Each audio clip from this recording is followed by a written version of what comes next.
Hello students, welcome to Agmic Academy. I am your teacher for this lecture. Welcome to the revision through MCQ discussion series. So we will be revising the complete concepts of the chapter through these MCQs. Topic for this lecture is solid state. So let's start with the questions. Before starting, make sure you subscribe to this channel so that you can get more and more videos on MCQs which will help in revising the topic thoroughly. Right? So beta, in this chapter of solid state, we will be studying about the various characteristics of solids, like they have fixed density, fixed volume, fixed size, fixed shape, they are incompressible. Then solids are of two types, like crystalline solids and amorphous solids. Their characteristics would be there, how to distinguish between these two types, what are the various examples. फिर crystalline solids में आपको ये देखना है कि solid जब बना तो उसके अंदर कौन सा बॉन्ड था, आयोनिक बॉन्ड से सॉलिड बन रहा है या कोवलेंट बॉन्ड से बन रहा है या फिर कोई और इंटरेक्शन है, जैसे कि डाइपोल डाइपोल या may be van der Waals interaction, even hydrogen bond can be there. Right, जैसे आइस एक सॉलिड है, उसके अंदर हाइड्रोजन बॉन्ड है, और क्वार्ट्ज क्रिस्टल है, उसके अंदर तो कोवलेंट बॉन्ड है. तो किस टाइप ऑफ इंटरेक्शन से सॉलिड बना है वो देखेंगे. फिर various types of packings, various types of unit cells, packing में से कौन सा बेटर मेथड है, कौन सा मोर एफिशिएंट है, कितने परसेंट स्पेस ऑक्यूपाई होती है, कितने परसेंट एम्प्टी स्पेस है. And then voids are there in CCP like cubic close packing, कौन कौन से वॉइड्स बनते हैं, टेट्राहेड्रल वॉइड, ऑक्टाहेड्रल वॉइड कहाँ कहाँ पे आते हैं और कितना नंबर होता है उन वॉइड्स का. तो various types of crystal structure पे फिर आप आओगे, जैसे कि NaCl structure, caesium chloride, ZnS, even fluoride structure is there.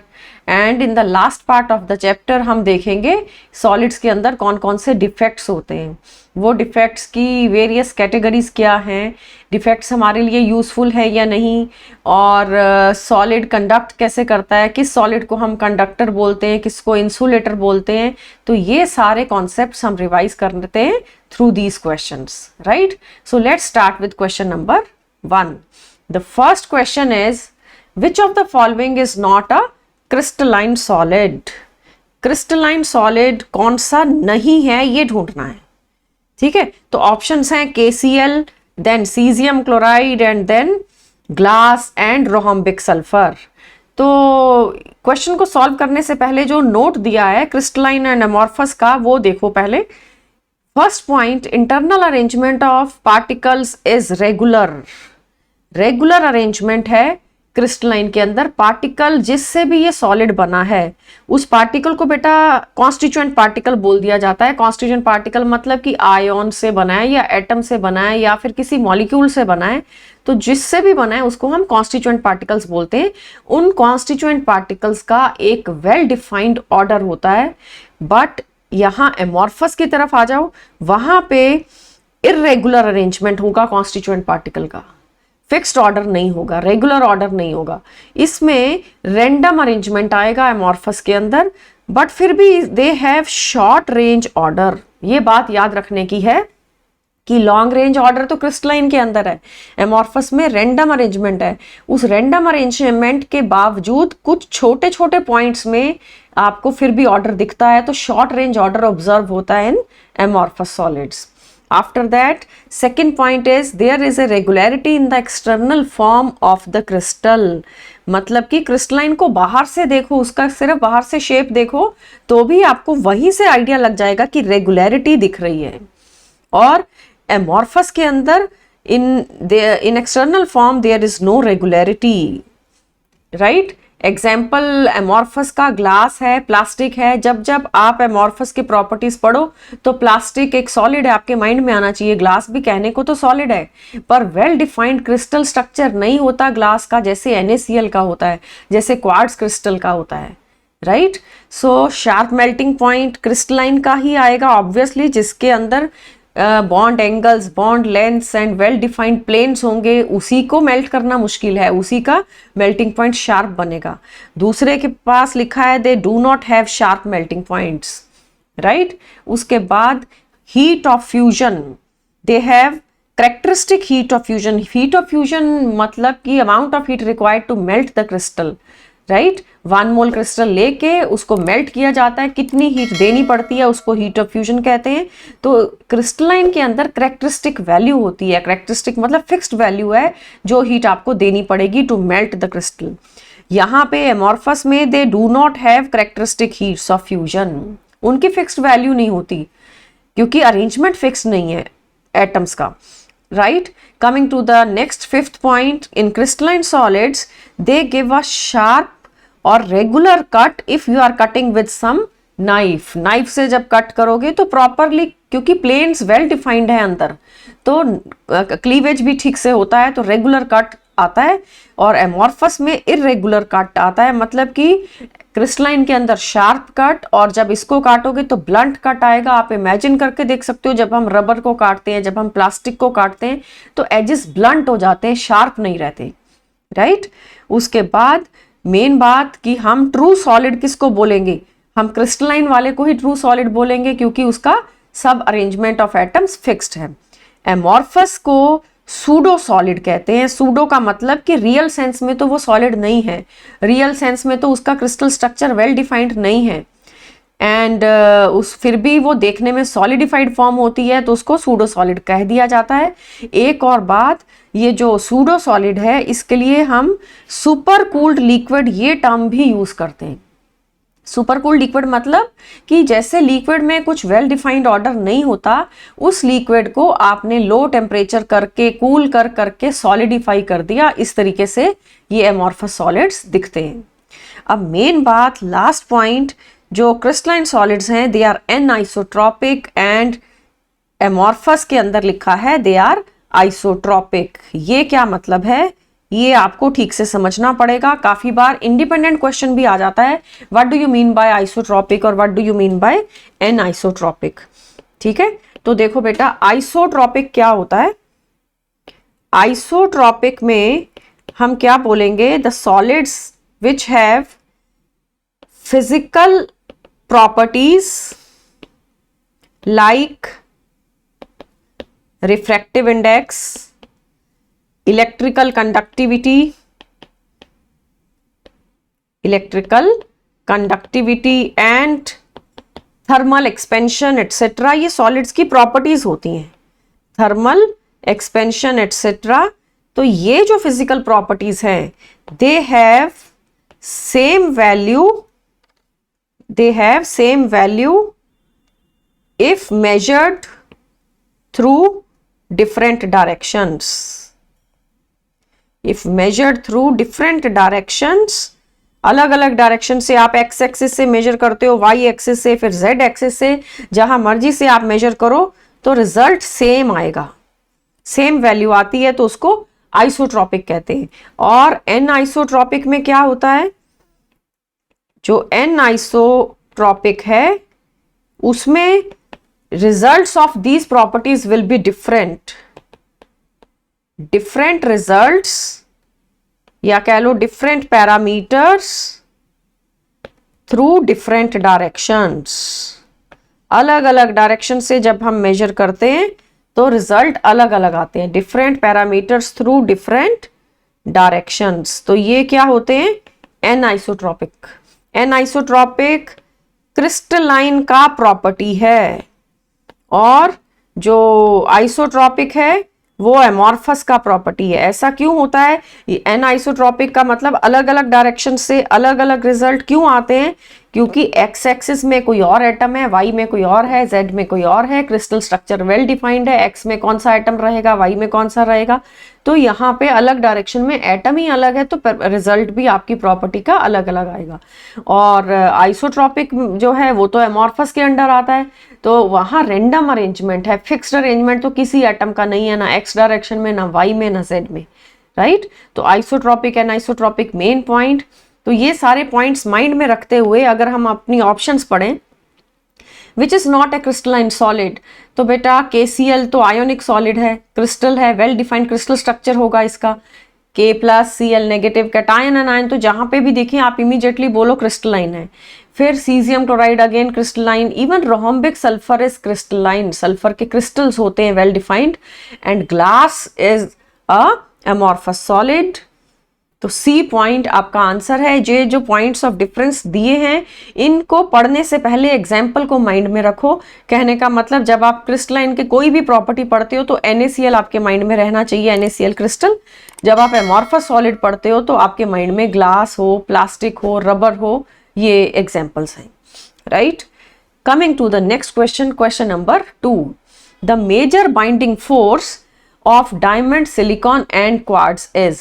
आपको ये क्रिस्टल्स दिए हैं डायमंड का, सिलिकॉन का एंड क्वार्ट्ज का, तो ऑप्शंस हैं क्या इलेक्ट्रोस्टैटिक फोर्स है, या कोई इलेक्ट्रिकल अट्रैक्शन से ही अटैच्ड हैं, या कोवलेंट बॉन्ड और नॉन कोवलेंट बॉन्ड फोर्स। बेटा देखो क्रिस्टलाइन सॉलिड्स फर्दर 4 तरह के होते हैं, टेबल के अंदर दिया हुआ है। कौन कौन से 4 सॉलिड्स हैं? Ionic solids, covalent solids, metallic solids, molecular solids, these are the 4 types. तो आयोनिक के तो नाम से ही पता चल रहा है कि उसके अंदर positive and negative ions present हैं। In ionic solids positive ions and negative ions, जैसे कि NaCl में Na+Cl नेगेटिव। आपके पास जिंक सल्फाइड का स्ट्रक्चर है तो zinc +2 cation and sulphide is anion. तो उनके अंदर कौन सी बाइंडिंग फोर्स है? आयोनिक बॉन्ड ने उनको पकड़ रखा है। एक सोडियम एक क्लोराइड से क्यों अटैच्ड है? क्योंकि आयोनिक बॉन्ड है दोनों के बीच में। तो various examples of ionic solids NaCl, ZnS, MgO, KNO3 मतलब potassium nitrate, CaF2।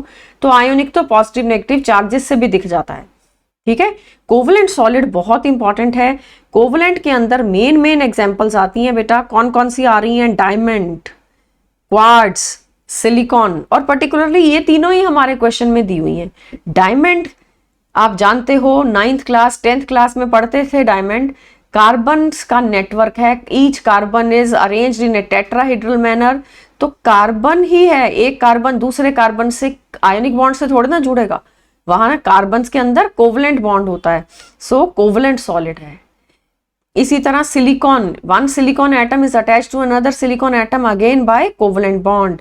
Quartz crystal है बट SiO2 होता है, मतलब सिलिकॉन और ऑक्सीजन एटम से बना है। सिलिकेट है ये एक, सिलिकेट मतलब Si and oxygen arrangement, so again held through covalent bond. Third type देखो मेटालिक सॉलिड। मेटालिक सॉलिड्स में सारी मेटल्स आएंगी। मेटल में आप किसी का भी नाम ले लो, यहाँ पे एग्जांपल्स दिए हैं, copper, gold, iron, silver, zinc, even sodium, potassium, सब मेटल्स हैं। तो ये जो मेटल्स हैं ये बेटा पॉजिटिव आयोन्स और इलेक्ट्रॉन से बनी होती है। जैसे कि सेंटर में प्लस Na+ हो गया जो सोडियम एटम का कर्नल, और अराउंड उसके इलेक्ट्रॉन्स। ये देखो मेटल्स में ऐसे होता है, sodium is having total 11 electrons. तो वैलेंस शेल का इलेक्ट्रॉन्स छोड़ दो बस। ये देखो वैलेंस शेल का इलेक्ट्रॉन जो है वो 3s1 है, मैंने सोडियम का कॉन्फ़िगरेशन लिख दिया। वैलेंस शेल का इलेक्ट्रॉन छोड़ के उसका nucleus and all the inner shell electrons, इसको कर्नल कहते हैं, इसको पॉजिटिव आयोन या कर्नल कहते हैं, ठीक है। तो ये पॉजिटिव आयोन है, अंदर वाले इलेक्ट्रॉन साथ में जोड़ दो तो कर्नल बोला जाता है, और ये है वैलेंस इलेक्ट्रॉन। तो इनके बीच की जो अट्रैक्शन होती है उससे मेटल बनी होती है, तो वो मेटालिक सॉलिड हो गया। लास्ट नंबर 4 है मॉलिक्यूलर सॉलिड। मॉलिक्यूलर सॉलिड बहुत ही इंपॉर्टेंट है। एग्जांपल्स इसके अंदर आती हैं कौन कौन सी? आइस, ड्राई आइस मतलब सॉलिड कार्बन डाइऑक्साइड, मीथेन मतलब solidified form of methane, argon again solidified, and iodine crystals, ये chloroform crystals, they are all molecular solids. Molecules के अंदर कौन सा बॉन्ड होगा वो देखो यहाँ पे, वो बॉन्ड बेटा लंडन फोर्सेस हो सकती हैं, लंडन डिस्पर्शन मतलब वंडरवॉल फोर्सेस, या वो डाइपोल फोर्सेस हो सकती हैं, इवन हाइड्रोजन बॉन्ड भी हो सकता है। तो 4 तरह के सॉलिड हैं। अगर कोई कहे आइस के अंदर कौन सी इंटरेक्शन है तो हम बोलेंगे हाइड्रोजन बॉन्ड। अगर कोई आपको कहता है कि ये मेटालिक सॉलिड में कौन सी इंटरेक्शन है तो आप बोलोगे मेटालिक बॉन्ड। कोवलेंट सॉलिड में कोवलेंट बॉन्ड फोर्स है, आयोनिक सॉलिड में इलेक्ट्रोस्टैटिक फोर्स है, या आयोनिक बॉन्ड बोल दो या इलेक्ट्रोस्टैटिक फोर्स ऑफ अट्रैक्शन कह सकते हैं। एज अ रिजल्ट अगर हम अपनी ऑप्शंस पे आते हैं तो बाइंडिंग फोर्स इन तीनों के अंदर कोवलेंट बॉन्ड है। Answer is C option, right. Coming to the question number 3 now. Third question is graphite is a molecular solid or covalent solid or ionic solid or metallic solid। Graphite किस category का है? Graphite का structure भी सबने पढ़ा है, 9th and 10th class से ही शुरू हो जाता है। ग्रेफाइट डायमंड की तरह हार्ड स्ट्रक्चर नहीं होता, एक लूज स्ट्रक्चर होता है इसका। So you have to tell about graphite. तो बेटा ग्रेफाइट में each carbon in graphite is sp2 hybridized and it is attached to 3 more carbons। it has a loose structure, hexagonal sheet type structure होता है graphite का। तो कहने का मतलब अगर कार्बन से बना है तो सिर्फ स्ट्रक्चर में कार्बन है और कुछ नहीं। अगर ये सॉलिडिफाइड मीथेन होता तो फिर तो कार्बन हाइड्रोजन दोनों होते। हम तो ग्रेफाइट की बात कर रहे हैं। Graphite has only carbon atoms. तो कौन सा बॉन्ड है जो उनको जोड़ेगा? Covalent bond. As a result फिर ये कोवलेंट सॉलिड हो गया। तो आपका आंसर बनता है बी ऑप्शन। ये मैंने अभी एक लेयर बनाई है ये शो करने के लिए कि आप किसी भी कार्बन को इंडिकेट करना चाहो कि कितने एटम से अटैच्ड है। तो ये एक कार्बन, जिस पे स्टार डाला मैंने उसको देखो, ये जो स्टार कार्बन है it is attach to total 3 carbon. इसी तरह हर कार्बन 3 कार्बन से जुड़ा होता है और फिर पाई बॉन्ड्स होते हैं। तो लेयर स्ट्रक्चर होता है ग्रेफाइट का। इस तरीके से इंपॉर्टेंट पॉइंट्स क्या हैं? Hybridisation is important. sp2 graphite को हम लुब्रिकेंट की तरह यूज करते हैं। वो सब पॉइंट्स पता थे आपको, 9th 10th में आ जाते हैं। बट ग्रेफाइट क्या आयोनिक सॉलिड है, क्या कोवलेंट सॉलिड है? तो हमारा आंसर है कोवलेंट। क्यों? क्योंकि पहले अगर हमें मालूम हो कि graphite is made up of carbon तो आप आयोनिक कभी नहीं कहोगे, आप ऑटोमेटिकली कोवलेंट सॉलिड बोलोगे। कोवलेंट बॉन्ड है between various atoms of carbon, right. Coming to the next now. अब बेटा क्रिस्टल स्ट्रक्चर्स के ऊपर क्वेश्चन आने स्टार्ट हुए। The crystal system of a compound with unit cell dimensions. आपको कुछ एज लेंथ्स दे रखी हैं ए, बी एंड सी। ए की वैल्यू जो दे रखी है वो same as that of B है 0.387 एंड सी डिफरेंट है। एंड एंगल्स में भी alpha and beta are equal, they are 90 degree but gamma is not 90, gamma is 120। तो ये कौन सा क्रिस्टल सिस्टम है? तुम्हें ढूंढना क्या था? क्रिस्टल सिस्टम कौन सा है? तो क्या ये क्यूबिक है या हेक्सागोनल या ऑर्थोरोम्बिक या रोम्बोहेड्रल? तो बेटा इस क्वेश्चन को सॉल्व करने के लिए नोट जो साइड पे लिखा है उसको देखो। याद रखने की बात यह है टोटल 7 क्रिस्टल सिस्टम्स होते हैं। डायरेक्ट क्वेश्चन भी आता है how many types of crystal systems are there. तो हमारा आंसर है 7 क्रिस्टल सिस्टम्स होंगे। उनके नाम टेबल में देखो। टेबल बहुत अच्छे से लर्न करना है, डायरेक्ट क्वेश्चन आता है और ऑब्जेक्टिव में भी सब्जेक्टिव में भी। Cubic, orthorhombic, tetragonal, monoclinic, triclinic, hexagonal and rhombohedral, ये 7 टाइप ऑफ क्रिस्टल सिस्टम्स होते हैं। इनमें से जहां पे भी एंगल 120, हमारे क्वेश्चन ने 120 एंगल दिया था, तो 120 एंगल बेटा सिर्फ एक में आता है, वो है हेक्सागोनल। हेक्सागोनल में 2 एंगल 90 होते हैं पर एक एंगल 120 होता है। तो वहीं से याद हो जाना चाहिए कि 7 में सिर्फ एक ही बार 120 का एंगल आएगा, 7 में से सिर्फ एक में। किसमें? हेक्सागोनल में। तो एक तो ये याद रखना है। उसके बाद देखो अल्फा, बीटा, गामा सब 90 डिग्री, सारे एंगल सेम और सारी साइड्स भी सेम। ये तो क्यूबिक हो गया, ये सबसे आसान है याद करना। All angles are same, all sides are also same and they are equal to 90 degree. Angles are 90, right. फिर बेटा आता है ऑर्थोरोम्बिक। ऑर्थोरोम्बिक की डिस्क्रिप्शन देखो, साइड्स इक्वल नहीं है बट एंगल्स इक्वल हैं, alpha, beta, gamma and they all are equal to 90 degree.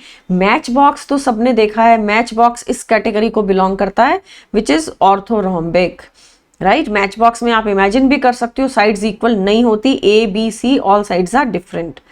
Tetragonal के अंदर A and B are equal but not equal to C. Monoclinic very important, monoclinic में beta angle equal नहीं होता, 90 के equal नहीं होता, बाकी दो एंगल 90 होते हैं।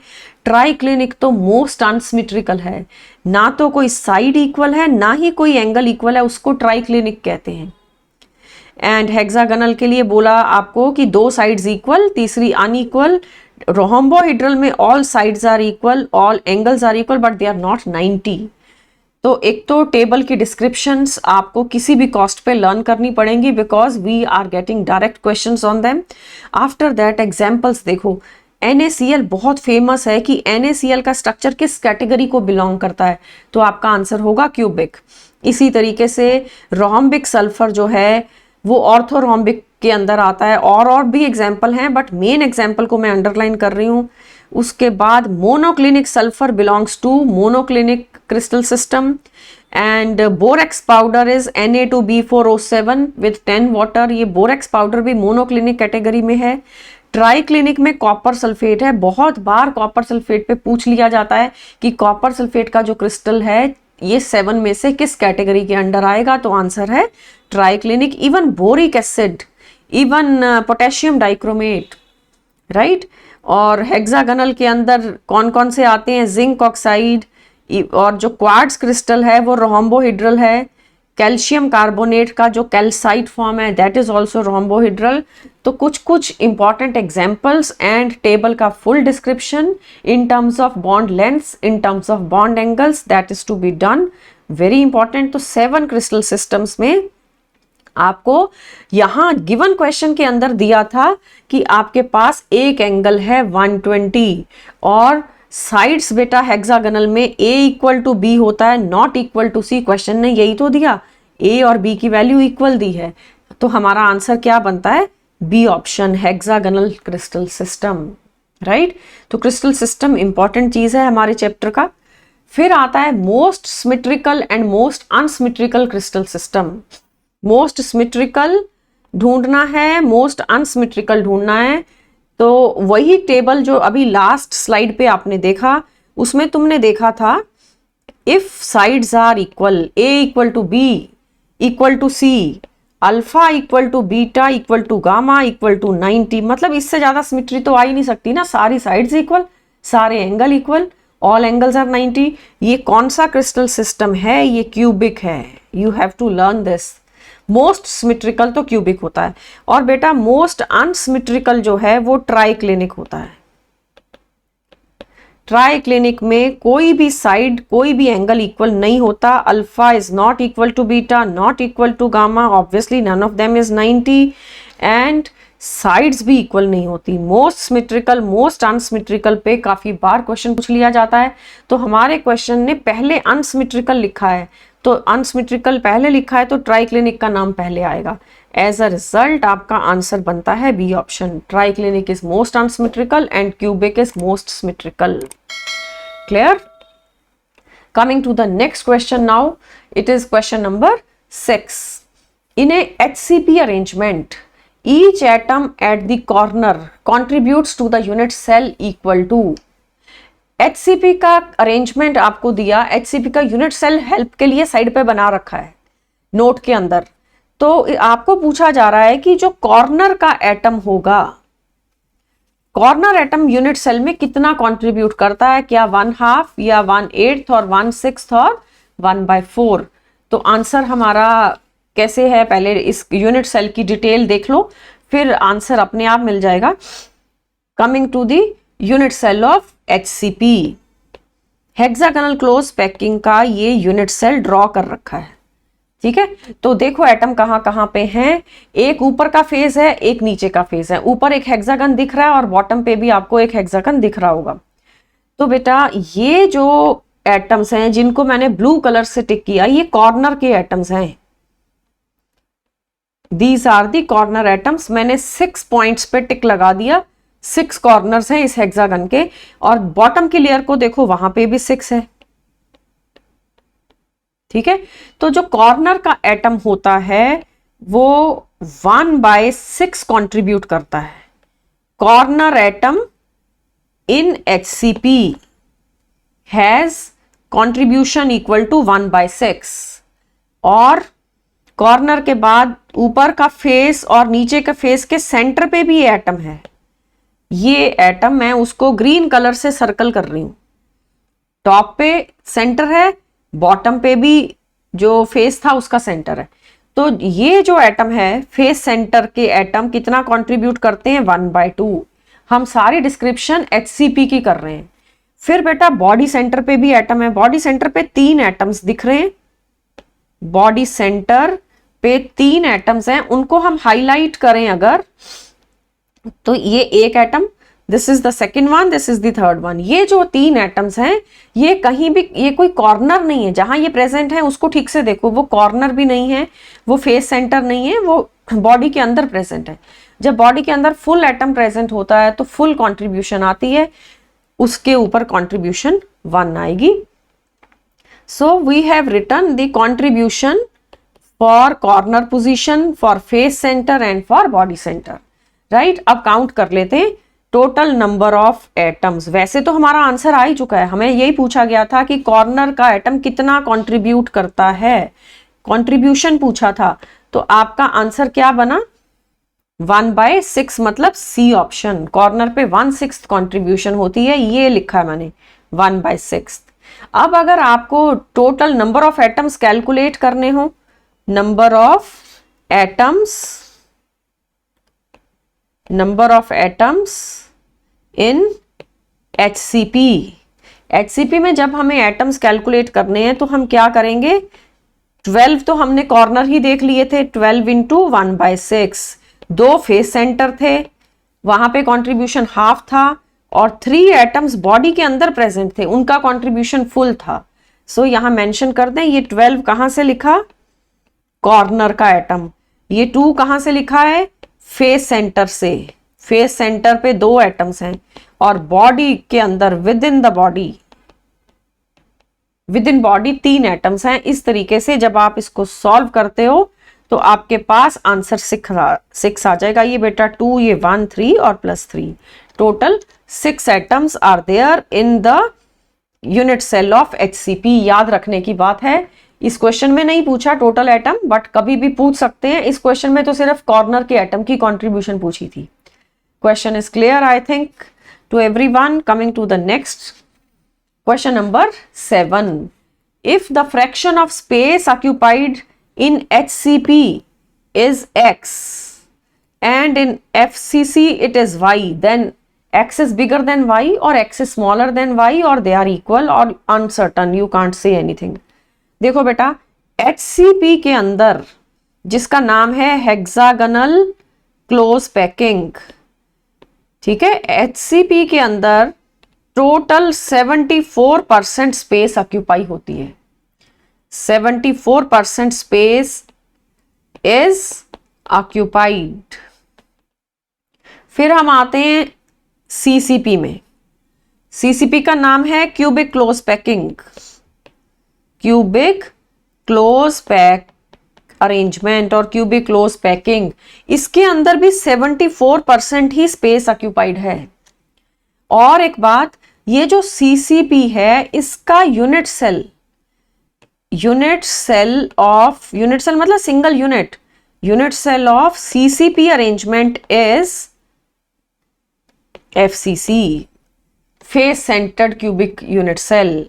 फेस सेंटर्ड यूनिट सेल का मतलब क्या होता है, atoms at the corners, atoms are present at corner and all the face centres. हर कॉर्नर पे और फेस के सेंटर पे एटम प्रेजेंट है, ठीक है। तो इस तरीके से आप चाहो तो आप ड्रॉ भी कर सकते हो, हम यूनिट सेल ड्रॉ कर सकते हैं।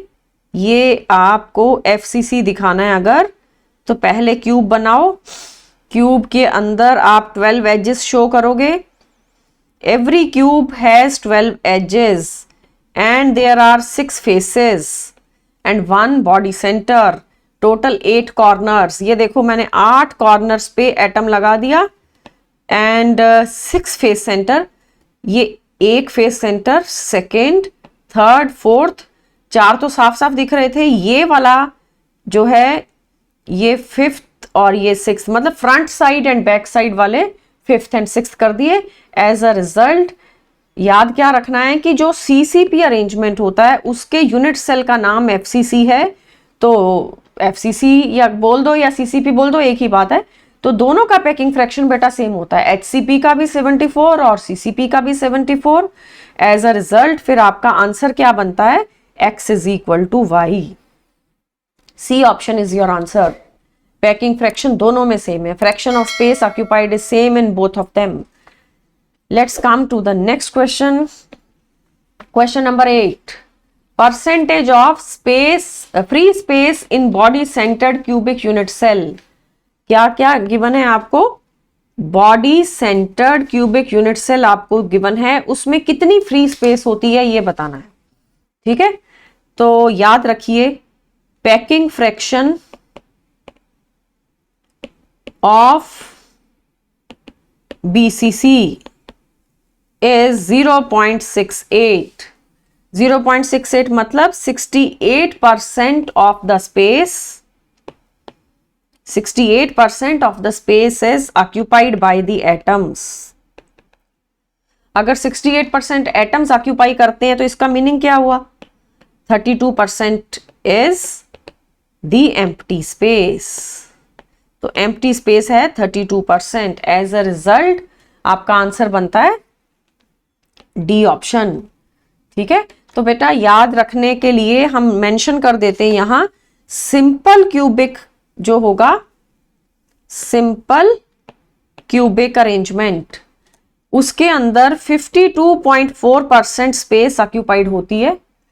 बीसीसी के अंदर 68% और एफसीसी के अंदर 74% of the space is occupied.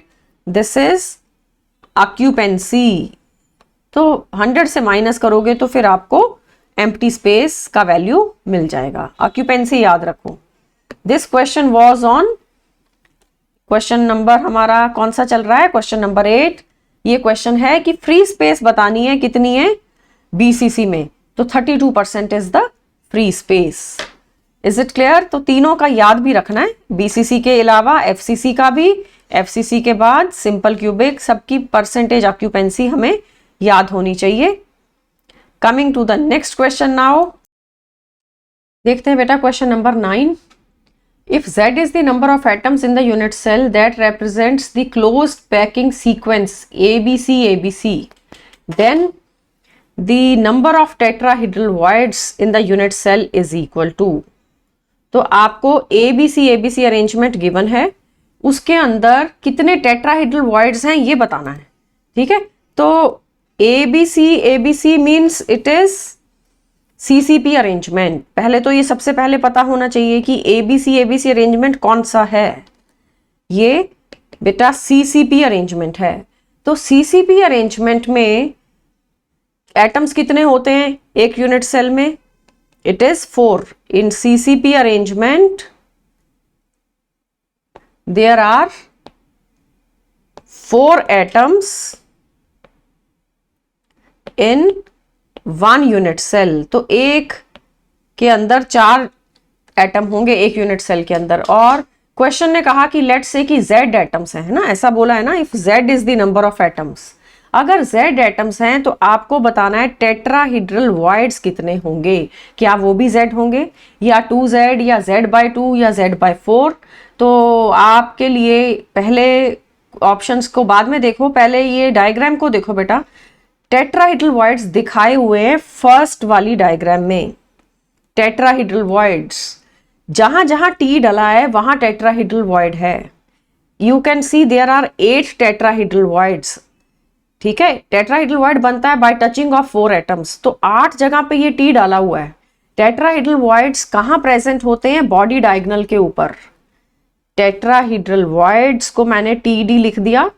These voids are present 2 on each body diagonal। Body मतलब यूनिट सेल का बॉडी। यूनिट सेल के 4 डायगोनल होते हैं, वो हर डायगोनल के ऊपर 2-2 एटम्स प्रेजेंट हैं, 2-2 वॉइड्स प्रेजेंट हैं। ठीक है, 2-2 टेट्राहीड्रल वॉइड है, तो 4 को जब आप 2 से मल्टीप्लाई करोगे 8 टेट्राहीड्रल वॉइड सीसीपी अरेंजमेंट में प्रेजेंट होते हैं। तो हमारा क्वेश्चन का आंसर क्या बना फिर? If there are, now I am writing solution for your question.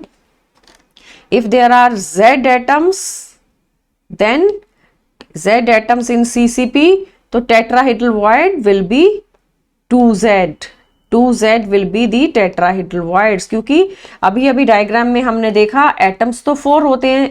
ये जो CCP अरेंजमेंट है उसके अंदर 4 एटम है, वो आपको बिल्कुल क्लियरली पता होना चाहिए. 4 एटम्स कहाँ कहाँ? कॉर्नर पे और फेस सेंटर पे. तो 4 एटम्स के पीछे वॉइड्स 8 हो गए. As a result number is double. ठीक है, तो क्वेश्चन ने क्या पूछा था? What is the number of tetrahedral voids? Your answer is 2Z. There will be 2Z tetrahedral voids. और अगर कोई ऑक्टाहेड्रल वॉइड पूछता है, ये तो टेट्राहेड्रल का लिख दिया मैंने.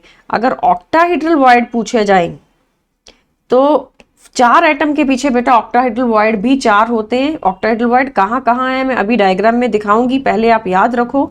Octahedral void is present on the body centre and edge centre. ये बहुत जरूरी है याद होना. टेट्राहेड्रल वॉइड बॉडी डायगोनल पे है और ये प्रेजेंट है body centre and edge centre. तो बॉडी सेंटर पे 1 आएगा. एजेस तो 12 होते हैं यूनिट सेल के, हर एज पे 1/4. So it is total 4. 4 atoms आप फिट होते हैं ऑक्टाहेड्रल वॉइड के अंदर, डायड के अंदर.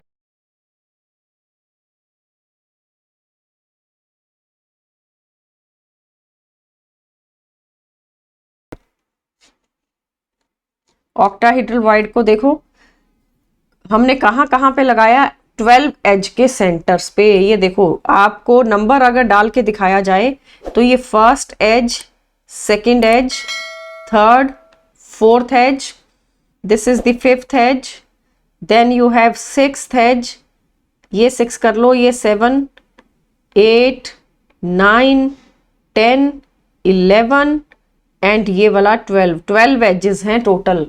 और एक बॉडी सेंटर है. बॉडी सेंटर वाले को हाईलाइट कर देते हैं. ठीक है, 12 edges and 1 body centre present होते हैं. एज अ रिजल्ट अगर मुझे एटम्स निकालने हैं, आपको करके दिखा दिया, total there will be 4 atoms. मतलब ऑक्टाहेड्रल वॉइड्स भी 4 और एटम्स भी 4.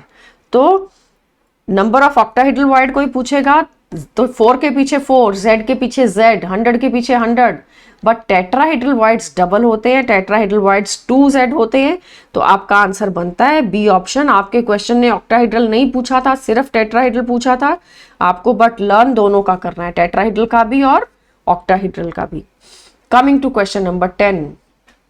The number of octahedral voids per atom present in the cubic arrangement. अभी अभी हमने octahedral explain किया था through the diagram given on the last question. Question number 9 पे डायग्राम था, तो दोबारा से लिख देती हूँ. Number of atoms in FCC is 4. Number of octahedral voids वो भी बेटा 4. 4 एटम एडजस्ट होंगे वॉइड्स में. वॉइड्स हैं कहाँ कहाँ पे? वॉइड्स हैं 12 एजेस पे और उस पे 1/4 कॉन्ट्रीब्यूशन एंड 1 बॉडी सेंटर. ये 12 मैंने किसका लिखा है? एज का सेंटर. 12 एज सेंटर्स थे एंड 1 क्या था? Body centre. As a result आपका आंसर आता है इक्वल टू 4. तो FCC में एटम्स भी 4 और वॉइड्स भी 4. तो रेशो चाहिए अब. नंबर ऑफ वॉइड्स पर एटम क्या कैलकुलेट करना था? Number of octahedral voids as compare to the number of atoms. Voids का और एटम्स का रेशो कैलकुलेट करना था. तो 4/4 मतलब 1. सो आपको वॉइड्स पर एटम की रेशो देनी थी, तो आपका आंसर आता है 1. 1 का मतलब हमारा आंसर बना A option. A part is the answer. Next question आ रहा है जी, question number 11. In a face centred cubic lattice, atom A occupies the corner position. Corner पे ए एटम है and atom B occupies the face centre points. If one atom of B is missing from one face center point, what will be the formula? क्या क्या question के अंदर detail given है. हमें एक तो बता रखा है कि A atoms, they are present at the corner positions. ये देख लो, आपको कॉर्नर पे A एटम गिवन है। तो क्या हम सबको पता है there are 8 corners and contribution is 1/8, तो A का तो एक ही एटम हुआ। B कहाँ पे प्रेजेंट है? B atom is present at the face centre. Face centre के ऊपर बेटा B एटम प्रेजेंट है। तो कितने फेस सेंटर होते हैं? 6 फेसेस होते हैं, तो 6 फेस सेंटर होंगे हर क्यूब के। 12 एजेस एंड 6 फेसेस और 8 कॉर्नर। आप कोई भी बॉक्स उठा के देख लो, उसके ऊपर आप बुक के जितना, बुक थिक है ना जैसे, उतनी थिकनेस का कोई बॉक्स ले लो या बुक को ही ले लो, तो आपको दिखेगा 6 फेसेस हैं, 8 कॉर्नर हैं और एजेस 12 है। तो 6 फेसेस होती हैं, तो हम क्या करेंगे 6 इंटू 1/2। बट प्रॉब्लम क्या है, हमारे क्वेश्चन ने कहा कि 1 of the atom of B is missing. एक बी एटम मिसिंग है एक किसी फेस सेंटर से। तो फिर आप क्या करोगे? आप 6 नहीं 5 लोगे ना। 5 फेस सेंटर्स, बी के लिए 1 एटम मिसिंग बोला है क्वेश्चन ने, तो हम B को 6 नहीं लेंगे 5 लेंगे। फिर 5 फेसेस पे B प्रेजेंट है। कैन आई से 5/2 आ गया B का। अब रेशो निकाल लेते हैं A:B। A कितना आया था 1, B आया था 5/2। कैन आई से formula of the crystal will be A2B5, A2 and B5। तो हमारा आंसर बनता है A ऑप्शन। इस तरह के फॉर्मूला प्रिडिक्शन के काफी क्वेश्चन आते हैं। क्रिस्टल का फॉर्मूला निकालना होता है, लोकेशन दिया होता है, ए एटम कहाँ है या ऑक्सीजन कहाँ है या बी या C atom, like that many more questions are there. Next question है packing fraction of BCC unit cell, question number 12। हमें पैकिंग फ्रैक्शन निकालना है बीसीसी का पाई की टर्म्स में। वैसे तो हमें प्रीवियस क्वेश्चन में परसेंटेज में पूछा था, तो हमने लिख दिया था 68%, एफसीसी का 74। यहाँ पे परसेंटेज नहीं, पाई की टर्म्स में आंसर देना है। तो π/6 या √3 π/8 या √2 π/6 या π/3 √2, ये सारा आपको सॉल्व करना पड़ेगा। बीसीसी यूनिट सेल बनाएंगे और फिर आप कैलकुलेट करोगे। ये देखो बीसीसी में एटम कहाँ कहाँ होता है। बीसीसी में कॉर्नर के साथ साथ बॉडी के सेंटर पे भी एक एटम प्रेजेंट होता है। This is the BCC arrangement. Atoms are present on the corner and on the body center. Let me draw the diagram properly. ये बेटा बना दिया क्यूब और हमने 8 कॉर्नर्स पे एटम लगाया। 8 कॉर्नर्स के बाद एक बॉडी के सेंटर पे भी एटम है। ठीक है, तो हमें पैकिंग फ्रैक्शन निकालनी है। टोटल नंबर ऑफ एटम्स कितने हुए बीसीसी में? Number of atoms in BCC ये पहले पता करना पड़ेगा। 8 तो कॉर्नर्स के ऊपर हैं, तो 8 इंटू 1/8 करके और बॉडी सेंटर वाला 1। एज अ रिजल्ट आंसर आपका 2 आ गया। ये कॉर्नर का एटम और ये एटम बॉडी सेंटर का। कॉर्नर प्लस बॉडी सेंटर को जब आप ऐड करते हो you will get equal to 2। So total number of atoms are 2। Clear? तो अब हमें क्या निकालना था? Packing fraction. पैकिंग फ्रैक्शन क्या होती है? We can write packing fraction is the ratio of, it is the volume occupied by atoms divided by the volume of cube. Volume occupied by atoms upon volume of cube. ये तुम्हारा cube है। इस cube में कितनी space atoms occupy कर रहे हैं या जो भी ऑक्यूपाई कर रहे हैं, रिमेनिंग एम्प्टी स्पेस है। ठीक है, तो बेटा दोनों का हम रेशो ले लेंगे। हमने देख लिया 2 एटम्स का कंट्रीब्यूशन आ रहा है टोटल। आपको दिख रहा है 8 जगह पे एटम है, 8 कॉर्नर्स पे डायग्राम में देख लो, और बॉडी के सेंटर पे है 8 + 1 9 जगह पे एटम दिख रहा है। पर 9 एटम थोड़ी ना आएंगे, एटम तो सिर्फ 2 आएंगे। क्यों? क्योंकि कॉर्नर का जो एटम होता है वो इस यूनिट सेल के अंदर 1 फुल नहीं आता, सिर्फ 1/8 आता है। ये देखो, मैं अगर कलर से फिल कर दूं तो ये इतना सा पार्ट आ रहा है अंदर, बाकी तो सारा इस यूनिट सेल से बाहर है। ठीक है, तो देखने में लग रहा है कि शायद मैंने 1/4 को कलर कर दिया, 1/4 नहीं, ये इस यूनिट सेल को 1/8 ही मिलेगा, क्योंकि बेटा 3 डायमेंशन में देखोगे तो इसके पीछे भी तो एक यूनिट सेल है। सो 1/8 कॉन्ट्रीब्यूशन होती है, ये याद रखना है। तो आपने वॉल्यूम ऑफ एटम्स लिख देने हैं न्यूमरेटर में। एक एटम का वॉल्यूम होता है 4/3 पाई आर क्यूब, और टोटल 2 एटम्स हैं, और फिर ये जो क्यूब का वॉल्यूम होता है that is cube of edge length, a cube, right. तो इसके लिए हम अब रेशो निकालना है, तो एज लेंथ को रेडियस की टर्म्स में लिखो या रेडियस को एज लेंथ की टर्म्स में लिखो, तभी तो कैंसल आउट होंगे ना। सो फॉर बीसीसी साइड पे लिख रही हूं, याद रखना है ये। फॉर बीसीसी रेडियस होता है बेटा √3/4a, रेडियस इज √3/4a। तो क्या हम ऐसा कर सकते हैं, a is equal to 4r/√3, a is equal to 4r/√3। तो मैंने a को चेंज कर देना है, ये बन जाएगा 4r/√3 and then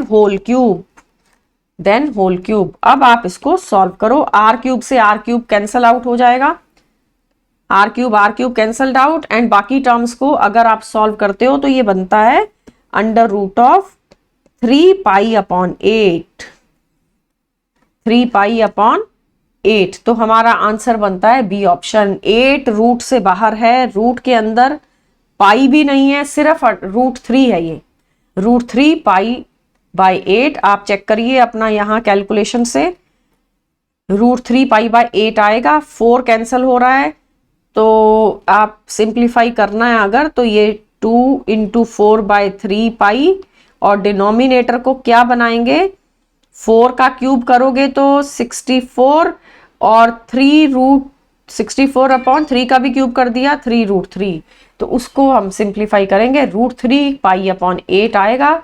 as a result हमारा आंसर बनता है B option. Packing fraction for BCC हमें कैलकुलेट करने को बोला था। Coming to the next question, question number 13th question में क्या बोला जा रहा है, total volume of atoms present in face centred cubic unit cell is. Face centre में कितने एटम्स होते हैं, जितने भी होते हैं उनका वॉल्यूम बताना है, ठीक है। तो पहले एफसीसी की बात करते हैं, वॉल्यूम बाद में देखेंगे। For FCC can I say total number of atoms is 4। FCC में टोटल नंबर ऑफ एटम्स बेटा 4 है, 4 एटम्स होते हैं, और हर एटम का वॉल्यूम 4/3। वॉल्यूम ऑफ एटम, क्योंकि एटम स्फेरिकल है तो स्फीयर का वॉल्यूम होता है 4/3 πr³। As a result total volume of atoms ना 4/3 का 4 गुना कर दिया जाएगा। एक एटम के वॉल्यूम को मैंने 4 से मल्टीप्लाई कर दिया, तो ये क्या बना, 16/3 πr³। एज अ रिजल्ट आपका आंसर बनता है सी ऑप्शन। अगर हम देखना चाहें कि 4 एटम्स क्यों हैं एफसीसी में, आप फिर से देख लो, प्रीवियस क्वेश्चन में ये आया भी था। FCC means corner plus face centre पे एटम प्रेजेंट है, कॉर्नर पे और फेस के सेंटर पे। तो कॉर्नर होते हैं 8, फेस सेंटर होते हैं 6 faces mean 6 face centres, and half से आपने मल्टीप्लाई कर दिया। एज अ रिजल्ट आपके पास आ रहा है टोटल 4 एटम्स। तो क्या बना वॉल्यूम, एफसीसी में एटम्स का वॉल्यूम बना 4/3 πr³ का 4 टाइम्स। अगर यही क्वेश्चन एफसीसी की जगह बीसीसी पे दे दिया जाए तो फिर आ जाएगा 8 πr³/3, क्योंकि 4/3 को फिर हम 2 से मल्टीप्लाई करेंगे, बीसीसी में एटम्स 2 रहते हैं। Got it.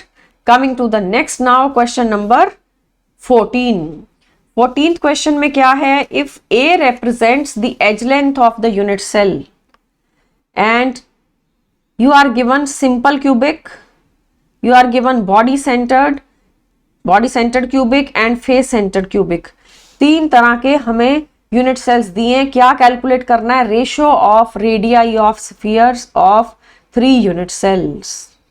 रेडियस का एज लेंथ के साथ रिलेशन निकालना है, सारी ऑप्शन एज लेंथ की टर्म में है।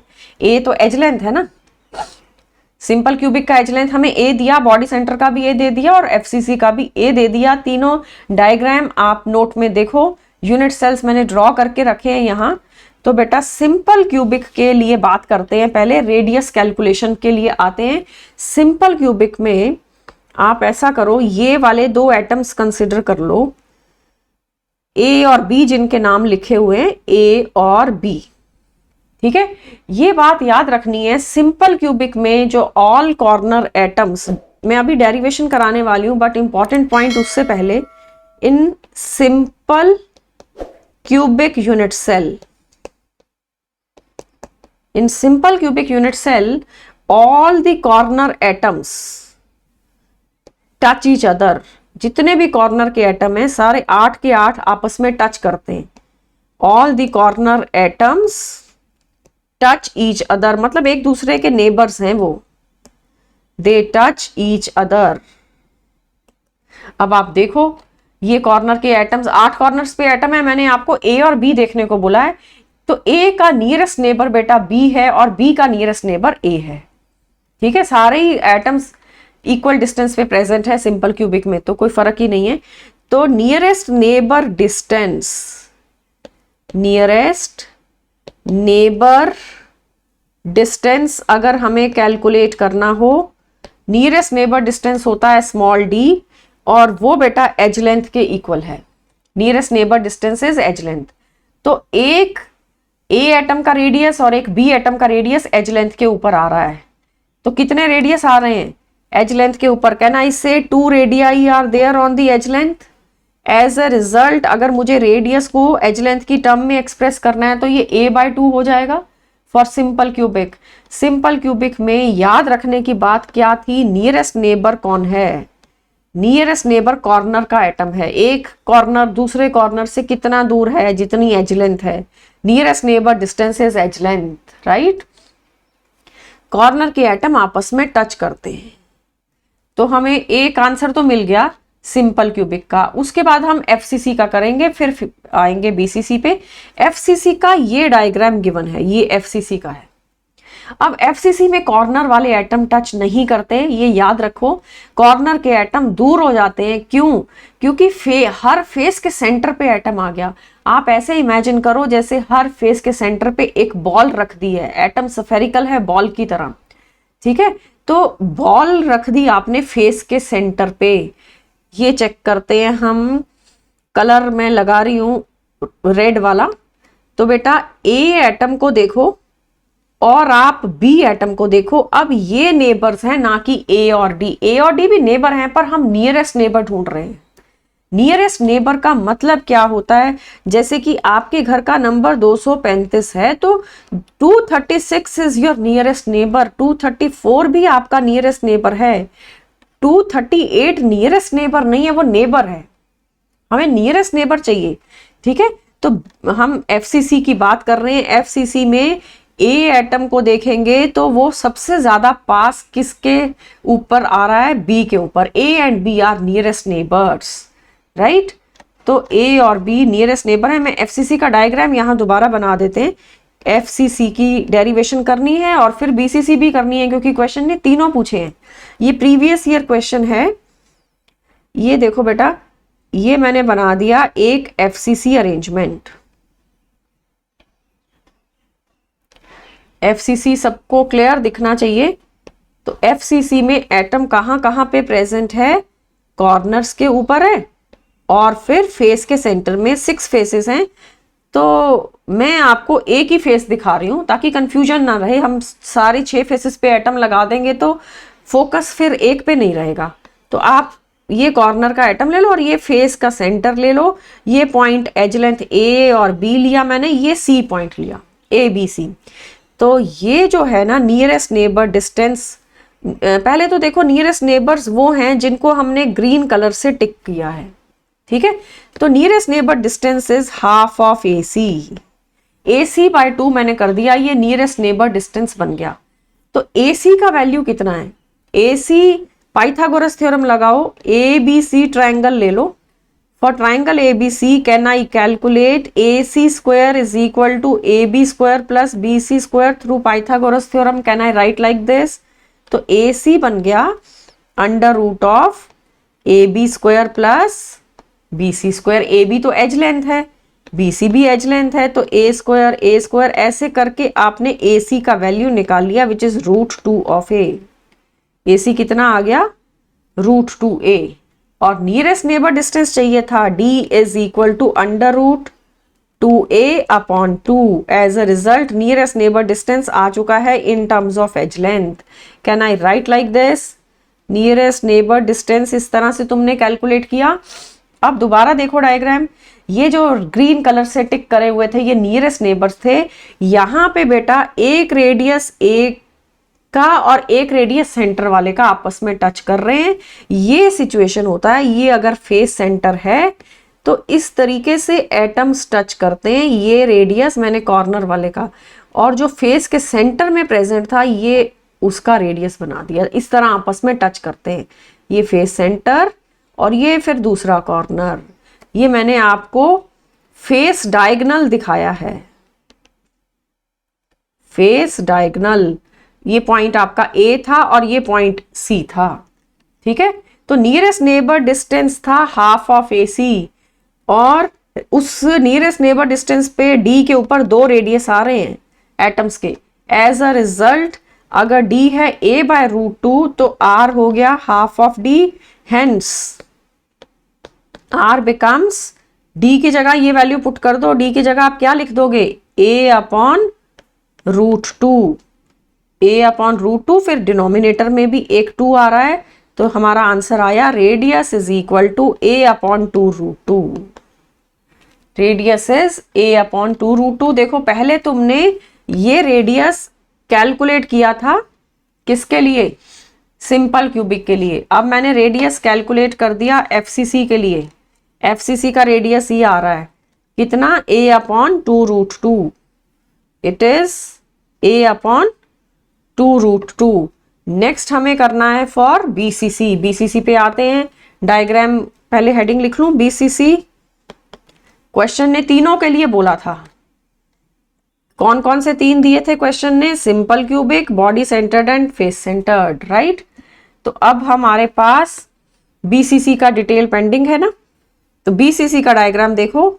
BCC में कौन कौन नियरेस्ट नेबर्स हैं? कॉर्नर एटम तो नहीं है, क्योंकि यहां बॉडी के सेंटर में भी एक एटम है. बॉडी के सेंटर में भी एक बॉल पड़ी है. ऐसे इमेजिन करो, जब कॉर्नर पे 8 एटम रखे हुए थे, जब बॉडी के सेंटर पे एटम आता है, वो सेंटर में जब आता है ना, सब कॉर्नर वालों को दूर दूर कर देता है. अब वो 8 के 8 आपस में टच नहीं कर रहे. अब वो all 8 of them are touching the central atom, atom present at the centre of the body. तो नियरेस्ट नेबर्स बेटा वो हैं जिनको मैं ग्रीन कलर से दिखा रही हूं. एक तो ये A वाला पॉइंट, A पॉइंट पे जो एटम रखा है, और एक E पॉइंट पे एटम रखा है. ये नियरेस्ट नेबर्स हैं बॉडी सेंटर्ड में. अब हमारा फोकस बॉडी सेंटर्ड पे रहेगा. डायग्राम मुझे यहां दोबारा बनाना पड़ेगा. देखो BCC में ये सिचुएशन है. आपके पास unit cell given, unit cell ये है, और हम एटम बनाएंगे इस बारी कॉर्नर प्लस बॉडी सेंटर. पहले तो फेस के सेंटर पे बनाया था. ये तुम्हारी बॉडी का सेंटर है. यूनिट सेल की बॉडी का सेंटर, वहां एटम और कॉर्नर का एटम. वैसे यहां पे भी एटम है, सब जगह 8 कॉर्नर्स पे एटम है. ठीक है, तो पॉइंट्स हम वही के वही लेते हैं. इस पॉइंट का नाम हमने ABC रखा था. अब ये D लिख.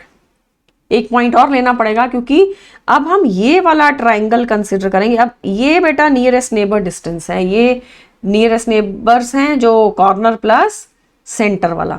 तो कैन आई से इन ट्राइंगल ACD, अगर आप इमेजिन करो ये वाला ट्राइंगल ACD, तो ACD ट्राइंगल में AD इस तरह से कैलकुलेट हो सकता है by Pythagoras theorem. AC square plus CD square under the root. ठीक है, ये लो ट्राइंगल कंप्लीट कर देती हूँ. ठीक है, तो AD इस तरीके से पाइथागोरस थ्योरम से आ जाएगा. AC आपके यहां पे पता होना चाहिए. AC क्या है? फेस का डायगोनल.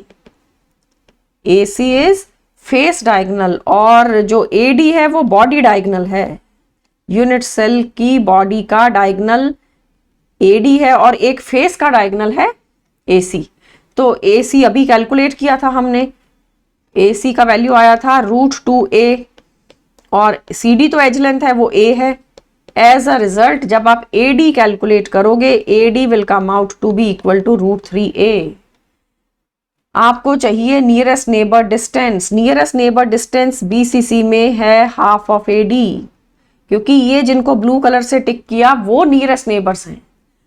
ठीक है, half of AD nearest neighbour distance है, तो small d nearest neighbour distance AD की जगह आप पुट कर दोगे √3a/2, तो नियरेस्ट नेबर डिस्टेंस आ गया। तो इनको फिर से देखो, ये जो ब्लू कलर से टिक करे हैं इनके ऊपर बेटा 2 रेडियस फिट हो रहे हैं। नियरेस्ट नेबर डिस्टेंस D जो है it is equal to 2 radii of atoms, hence R is D/2। Hence हमारा रेडियस कैलकुलेट हो जाएगा, क्योंकि D का वैल्यू हम यहां से यहां ले आएंगे। D के लिए √3/2a लिखना है और एक हाफ बाहर लगना है, ये बन गया √3/4a। √3/4a। तो ये रिजल्ट BCC का। अब हम ऑप्शंस के ऊपर आते हैं। हमारी ऑप्शंस में दिया था कि सिंपल क्यूबिक कौन सा है, देखो ऑप्शंस पे आइए। Simple cubic a/2 and BCC में √3/4a और FCC में a/2 ये रिजल्ट्स आए। इट मींस आंसर बनता है C option. C option is the answer. Coming to the next question now. हमारा अगला क्वेश्चन है question number 15। Question 15 on our screen. तो ये डेरिवेशन इंपॉर्टेंट थी जो कि FCC BCC की रेडियस के ऊपर थी। Question 15 now.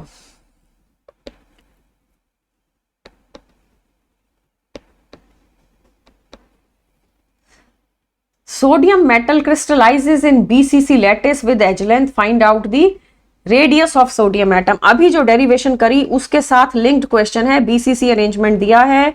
जस्ट अभी अभी हमने डिराइव किया, रेडियस इज √3/4a। ठीक है, फॉर BCC क्वेश्चन ने BCC दिया है, तो आप कर दीजिए √3/4। एज लेंथ कितना गिवन है, 4.29 angstrom. This is the edge length given to you. तो कैलकुलेट करने के बाद √3 का वैल्यू डालेंगे 1.732 मल्टीप्लाइड बाय 4.29/4। ऑलमोस्ट ये 4 से 4 कटेगा, बट 4.29 है। Be careful, full proper calculation करनी पड़ेगी। तो आंसर आएगा 1.857 एंगस्ट्रॉन, क्योंकि हमें ये एंगस्ट्रॉन में गिवन था। As a result 1.86 angstrom means A option. ठीक है, तो बेटा कौन कौन से एक्सप्रेशन है रेडियस के, इट इज a/2। ये कब लेना है, सिंपल क्यूबिक में, और रेडियस आप लोगे a/2 अगर क्वेश्चन आता है FCC पे। अगर क्वेश्चन आता है BCC पे तो आप रेडियस लोगे √3/4a। इन दिस वे हमारा अभी करंट क्वेश्चन नंबर 15 जो था वो BCC के ऊपर था। Small calculation and proper formula is required, और इसका आप फॉर्मूले का डेरिवेशन भी ऑब्जेक्टिव पेपर में आता है। अभी अभी आपने प्रीवियस क्वेश्चन में देख भी लिया। ठीक है, so that is all for the chapter. In the next video we will be taking up more questions on crystal structures, on radius ratio and how to depict the radius ratio, how radius ratio will help to find out the arrangement of the crystal structure. उसके बाद बेटा defects के बाद ferromagnetic substance क्या है, paramagnetic क्या है, मतलब कि मैग्नेटिक प्रॉपर्टीज के ऊपर डिस्कशन रिलेटेड क्वेश्चंस आएंगे। सो see you in the next lecture. Till that time, keep practicing. Thank you and bye bye.